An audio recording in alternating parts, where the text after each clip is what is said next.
A lot to get to this morning, starting with breaking news. A Las Vegas police officer on life support after being shot while interacting with protesters near Circus.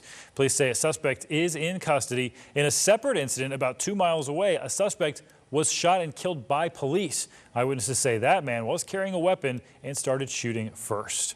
And breaking news out of Dallas, where protests over George Floyd's death ended with mass arrests. Police detained about 300 protesters who were blocking traffic on a bridge. They broke away from a large group of protesters who had been demonstrating peacefully earlier in the night. The county judge says most of the people arrested this morning would be released.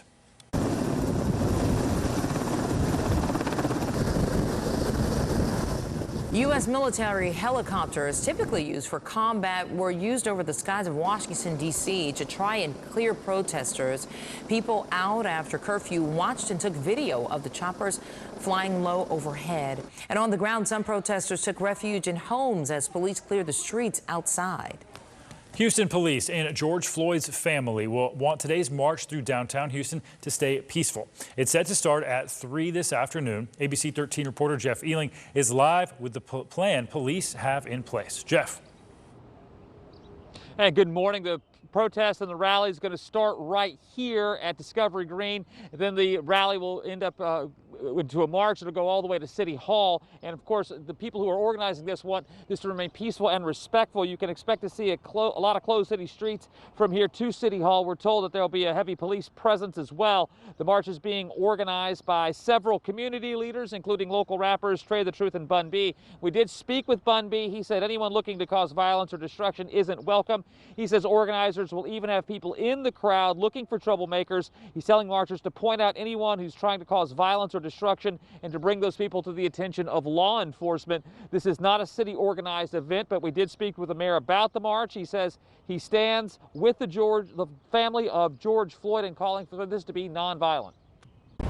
And if the family is saying, yes, we want you to be here, we want you to come, we want you to lift up George's name, but if you're coming to destroy or deface or to vandalize or loot, you're not doing that for them. You're doing it for your own particular agenda.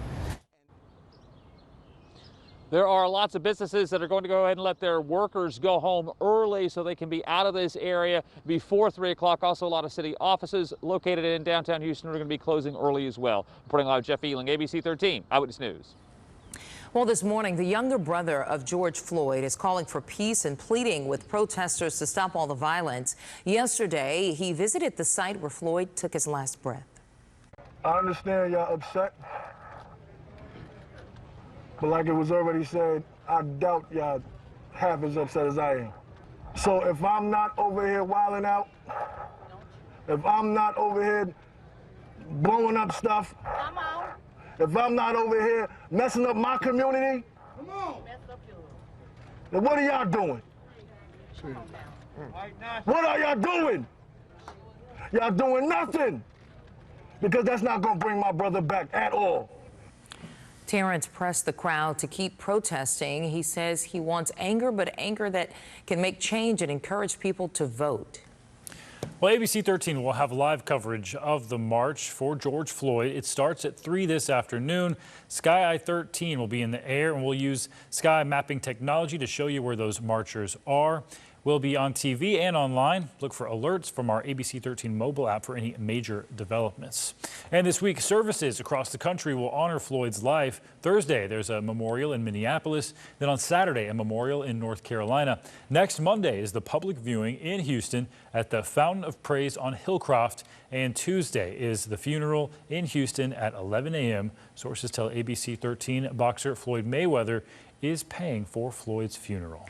George Floyd was from Houston's 3rd Ward, and that's where overnight a mother and a son painted a mural to honor him. It's on Winburn near Tearwester, and ABC 13 reporter Courtney Fisher is live at Yates High School, where Floyd went to school. And Courtney, neighbors cheered on that mural.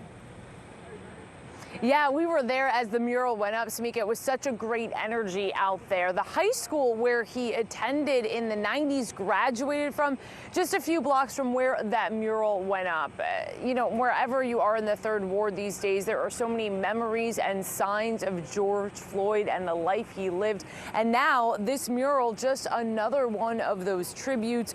George Floyd, you see right there, painted with angel wings, and he also has a halo atop his head reading, "Forever breathing in our hearts." "I Can't Breathe" has become a rallying cry of sorts at protests across the country over the past week. It's one of the last things George Floyd said in that video before he died under the police officer's knee. The mural, painted by Alex Roman Jr. and his mother Sylvia. The mother and son team goes by Donkey Boy, Donkey Mom. They've painted murals for the Astros, for Shipley's, for Eighth Wonder Brewery. Floyd's mural came about when someone messaged Roman on Instagram. And I think it's important to document the things that happen in our world. And like I said, it was an honor for someone to ask me to come do this, you know, to help pay a tribute to him. I love it. Not no light to it. I love it.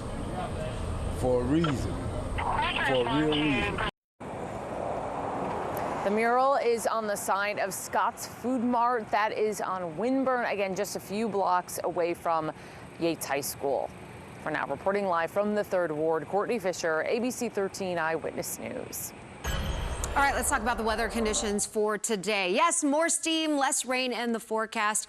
Not a completely rain-free forecast, but you'll notice those rain chances for much of the week will be on the low end. Upper level low still spinning over our state. Generate a few showers, maybe an isolated rumble of thunder with the daytime heating. Potential rainfall totals, not a whole lot the next 12 hours. Kind of hit and miss, half an inch, maybe up to an inch with some of the heavier thunderstorms. You'll notice the rain chances, as I just mentioned, on the lowish end through the end of the week, and then a lot of uncertainty that will be building as we get closer toward the weekend, especially the second half of the weekend, where all eyes will be in the Gulf of Mexico. Right now, Tropical Depression 3 looking a little better organized with the satellite, but still officially a tropical depression with winds of 35 miles per hour. Need 39 mile per hour plus winds in order for it to be named a tropical storm. It is expected to become a tropical storm sometime later on today. That name,